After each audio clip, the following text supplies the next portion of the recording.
तो फाइनली इतने टाइम के बाद आज रोमन रेंस को बोलने का मौका मिल ही गया और देखकर लग रहा है कि शायद रोमन रेंस अब फिर से चैंपियनशिप के पीछे जाएंगे। तो हेलो गाइस, मैं Gagan and welcome to my YouTube channel Wrestling Slammer. और आज हम बात करने वाले हैं बर्मिंघम यूके से हुई आज की रॉ के बारे में। लेकिन इससे पहले वीडियो में आगे बढ़े प्लीज़ गाइस लाइक और सब्सक्राइब ज़रूर कर लेना। तो जैसे कि पहले ही एडवर्टाइज हो चुका था, आज की रॉ की शुरुआत करते हैं रोमन रेंस। और ये मौका उन्हें आज बहुत टाइम बाद मिला था और अब क्योंकि WWE यूएस से बाहर चली गई है तो रोमन रेंस का स्वागत धमाकेदार तरीके से होता है। इसी के साथ आज WWE ने भी पूरी कसर निकाल ली रोमन रेंस के ऊपर, क्योंकि उनकी एंट्री के साथ आज उन्हें दो बार पायरोज मिल गए। सबसे पहले तो यूके का क्राउड रोमन रेंस के लिए उनका सॉन्ग आता है और यहाँ रोमन रेंस क्राउड से एक्नॉलेज करने को कहते हैं।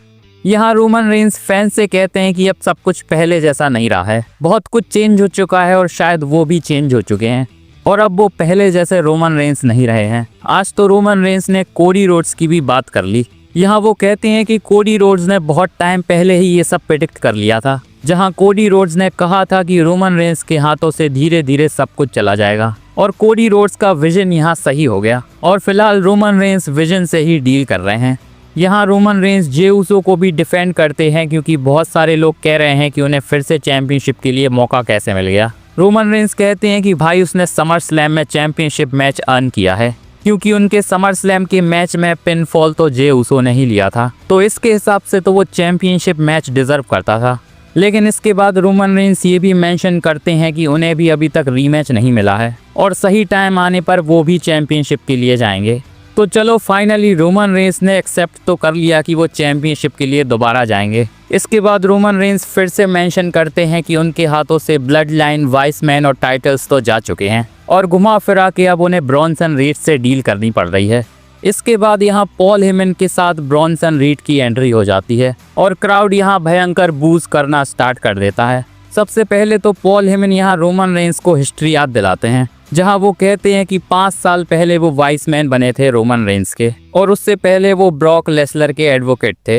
इसके बाद वो कहते हैं कि वो अभी भी रोमन रेंस को मिस करते हैं, लेकिन यहाँ वो उन्हें डिसरिस्पेक्ट करने आए हैं। यहाँ रोमन रेंस पहले तो थोड़े बहुत अपशब्दों का प्रयोग करते हैं पॉल हेमन के लिए, जिसके बाद वो ब्रॉन्सन रीड से कहते हैं कि तेरे लिए सही यही होगा कि तू रिंग में आकर मुझे मेरे जूते वापस कर दे और मुझसे माफ़ी मांग के मुझे एक्नॉलेज करे। जिसके बाद ब्रॉन्सन रीड कहते हैं कि तू लकी है कि मैं रिंग में नहीं हूँ, क्योंकि अगर मैं रिंग में होता तो तुझे तोड़ फोड़ देता। यहाँ रोमन रेंस कहते हैं कि ठीक है भाई, तू नहीं आएगा तो मैं ही आ जाता हूँ। जिसके बाद रोमन रेंस सीधा जाकर ब्रॉन्सन रीड से भिड़ जाते हैं और हमें यहाँ एक ब्रॉल देखने को मिलती है। ब्रॉन्सन रीड शायद फिर से यहाँ रोमन रेंस के जूते निकालने का ट्राई कर रहे थे। सिक्योरिटी भी टाइम पर यहाँ इन्हें रोकने के लिए पहुँच जाती है, लेकिन सिक्योरिटी के साथ भी रोमन रेंस ने ब्रॉन्सन रीड की धुलाई तो कर ही ली। इसके बाद फिन बेलर और जेडी मैकडोना हमें बैकस्टेज से देखने को मिलते हैं, जो कि डोमिनिक मिस्टीरियो को एल ग्रांडे अमेरिकानो से बात करते हुए पकड़ लेते हैं। तो ये एल ग्रांडे अमेरिकानो और डोमिनिक मिस्टीरियो का कुछ ना कुछ तो WWE पका रही है, जिससे फिन बेलर खुश नहीं लग रहे हैं। नेक्स्ट मैच हमें जेडी मैकडोना और ड्रैगन ली के बीच में देखने को मिलता है। यहाँ शायद रेफरी को लगता है कि फिन बेलर मैच में इंटरप्ट कर रहे हैं, इसीलिए उन्हें यहाँ से भगा दिया जाता है। वैसे मैच काफ़ी अच्छा होता है, लेकिन यहाँ मैच में इंटरफेरेंस बहुत सारी होती हैं। फिन बेलर के जाने के बाद डोमिनिक मिस्टीरियो भी इस मैच में इंटरफेयर करने की कोशिश कर रहे थे, जिन्हें एजे स्टाइल्स आकर बजा देते हैं। बात करें इस मैच के विनर की तो यहाँ ड्रैगन ली की जीत हो जाती है, क्योंकि जेडी मैकडोना तो ये भसड़ से डिस्ट्रैक्ट हो चुके थे। इसके बाद हमें बैकस्टेज से एलए नाइट का एक प्रोमो दिखाया जाता है, जहाँ वो लास्ट वीक की बात कर रहे थे, जब गलती से सीएम पंक ने उन्हें टेबल पर पटका था। एलए नाइट को यहाँ लगता है कि वो शायद गलती नहीं थी और सीएम पंक ने वो सब जानबूझकर किया था। इसी के साथ एलए नाइट यहाँ क्लैश इन पेरिस के अपने कॉम्पिटिटर्स को वार्निंग भी दे रहे थे। इसी के साथ हमें बैकस्टेज से एक और सेगमेंट दिखाया जाता है, जहाँ फिन बेलर और डोमिनिक मिस्टीरियो के बीच में आर्ग्यूमेंट हो रही थी, क्योंकि फिन बेलर को लगता है कि डोमिनिक मिस्टीरियो को जेडी मैकडोना की मदद करनी चाहिए थी। यहाँ डोमिनिक मिस्टीरियो फिन बेलर से कहते हैं कि भाई तू एजे स्टाइल्स को अच्छी तरीके से जानता है, तो वो चाहते हैं कि एजे स्टाइल्स से पहले फिन बेलर डील करें और यहाँ एजे स्टाइल्स और फिन बेलर का मैच फिक्स हो जाता है। नेक्स्ट मैच हमें कोफी किंगस्टन और पेंटा का देखने को मिलता है और शॉकिंगली कोफी किंगस्टन ने बहुत कड़ी टक्कर दे दी पेंटा को। कोफी किंगस्टन यहाँ पेंटा के मैक्सिकन डिस्ट्रॉयर पर भी किकआउट कर देते हैं, जो कि शायद WWE में अभी तक तो कोई कर नहीं पाया है। इसी के साथ ट्रबल इन पैराडाइज के साथ इस मैच में जीत भी कोफी किंगस्टन को ही मिल गई है, जिसमें उनकी मदद ग्रेसन वॉलर ने कर दी। वैसे यहाँ पेंटा ग्रेसन वॉलर और जेवियर वुड्स को भी बहुत बजाते हैं। देखकर लग रहा है कि शायद अब WWE इनकी फ्यूड को थोड़ा और लंबा करने वाली है। नेक्स्ट हमें बैकस्टेज से रेहा रिप्ली और इयो स्काई का एक सेगमेंट दिखाया जाता है, जहां रेहा रिप्ली से इयो स्काई रिस्पेक्टफुली दूर रहने को कहती हैं, क्योंकि उनकी वजह से काबुकी वॉरियर्स और उनके बीच में प्रॉब्लम्स खड़ी हो रही हैं। रेहा रिप्ली यहाँ इयो स्काई की बात को समझ जाती हैं और अग्री भी कर लेती हैं, जिसके बाद दोनों हक करती हैं। लेकिन पीछे से हमें दिखाया जाता है काबुकी वॉरियर्स को, जो कि शायद कुछ सुन तो नहीं पा रहे थे लेकिन देख बहुत कुछ रहे थे, और शायद इसकी वजह से और भी प्रॉब्लम्स बढ़ने वाली हैं इनके बीच में। वैसे इसके बाद इनका एक और सेगमेंट होता है जिसमें ऑस्का इयो स्काई से कन्फ्रंट करती हैं और रेहा रिप्ली से दूर रहने को कहती हैं। तो फिलहाल इनका स्लो बिल्ड अभी भी जारी है और जल्द ही कोई ना कोई अपना हील टर्न करने वाला है। वैसे इसके बाद स्टेफनी वकार हमें एडम पेयर्स के साथ देखने को मिलती हैं, जहां एडम पेयर्स कहते हैं कि उन्हें उनका मैच ज़रूर मिलेगा, लेकिन वो क्लैश इन पेरिस में नहीं होगा। तो जल्दी वो किसी कंटेंडर को ढूंढने वाले हैं जिनके साथ वो स्टेफनी वकार का मैच कराएंगे, और पॉसिबिलिटी है कि ये मैच हमें रेसल पलोजा में देखने को मिल सकता है। इसके बाद हमें रिंग में देखने को मिलती हैं बेकी लिंच। सबसे पहले तो बेकी लिंच बर्मिंघम के क्राउड को छीलती हैं, जहां वो क्राउड को डॉग्स से कंपेयर कर रही थी।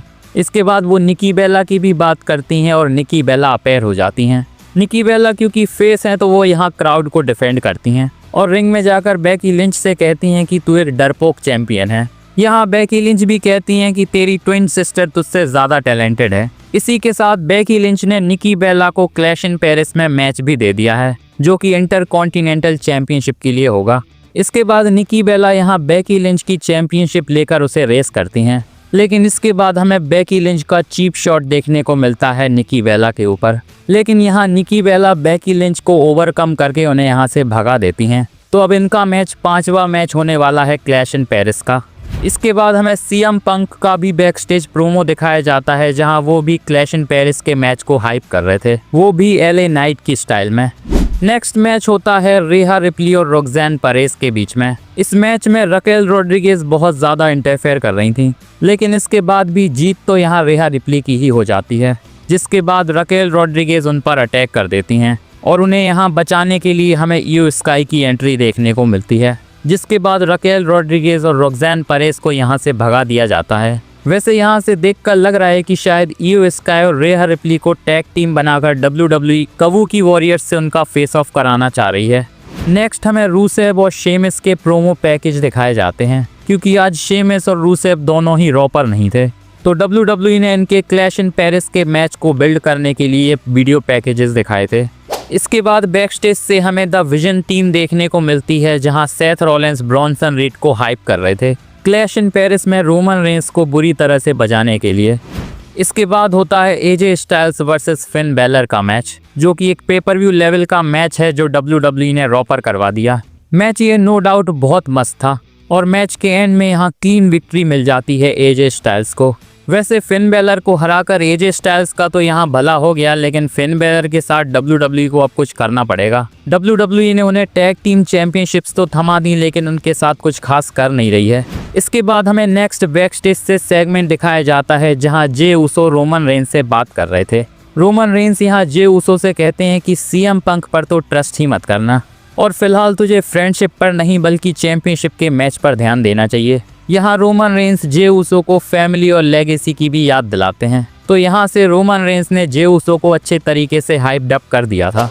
इसके बाद बेली का भी एक विंगेट हमें दिखाया जाता है, जहाँ फिर से उन्हें वॉइसेस सुनाई दे रही हैं और देखकर लग रहा है कि लायरा वल्किरिया को उनकी बहुत ज़्यादा चिंता हो रही है, जिसके बारे में वो एडम पेयर्स से भी बात करती हैं। देखते हैं ये बेली और लायरा वल्किरिया का स्लो बिल्ड हमें कहाँ लेकर जाने वाला है।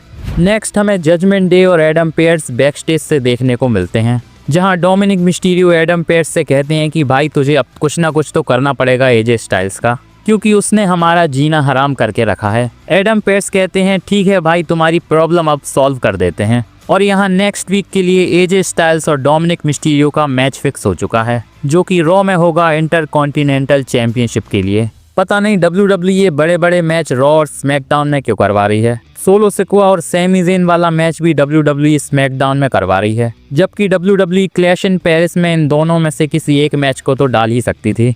वैसे इस सारी कॉन्वर्सेशन के दौरान फिन बैलर बहुत ज़्यादा खुश लग रहे थे और कैमरा एंगल बहुत ज़्यादा उन पर फोकस भी कर रहा था। पता नहीं WWE फाइनली फिन बैलर का टर्न कब करवाने वाली है।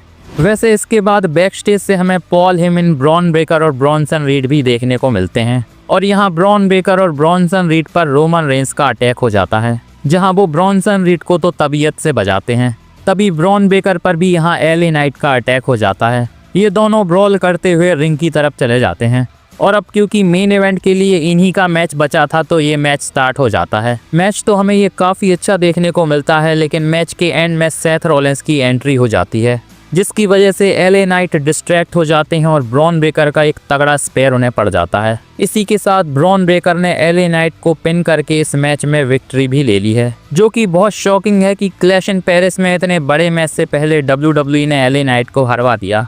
वैसे इसके बाद सेथ रॉलिंस भी इसका फ़ायदा उठाते हैं और LA नाइट पर अटैक करते हैं, जिसके बाद जे ऊसो की एंट्री होती है और हमें 2-on-2 सिचुएशन देखने को मिलती है। जे ऊसो को तो सेथ रॉलिंस यहाँ पेडिग्री लगाते हैं। तभी यहाँ CM पंक की भी एंट्री होती है, लेकिन सेथ रॉलिंस स्मार्टली यहाँ से निकल लेते हैं, जिसके बाद CM पंक और LA नाइट आपस में ही बढ़ जाते हैं और इसका फ़ायदा जे ऊसो उठाते हैं दोनों सुपरस्टार्स को सुपर किक लगा के। तो यहाँ देखकर लग रहा है कि रोमन रेंस की एडवाइस जे ऊसो ने मान ली है। इसी के साथ रॉ के एंड होते होते जे ऊसो हमें स्टैंड टॉल करते हुए नजर आते हैं। WWE ने आज की रॉ बहुत ही खतरनाक तरीके से बुक करी थी और रॉ साइड से WWE ने क्लैश इन पेरिस के बड़े बड़े मैचेस को अच्छी तरीके से बिल्ड कर दिया है। तो कमेंट में बताओ आपको आज की रॉ कैसी लगी। बाकी मेरी ये वीडियो अच्छी लगी हो तो प्लीज़ इसे लाइक कर दो और मेरे चैनल रेसलिंग स्लैमर को सब्सक्राइब भी कर दो यार, और बेल आइकन को भी दबा देना ताकि मेरी वीडियो की अपडेट आप तक पहुंचती रहे। मिलते हैं नेक्स्ट वीडियो में, धन्यवाद।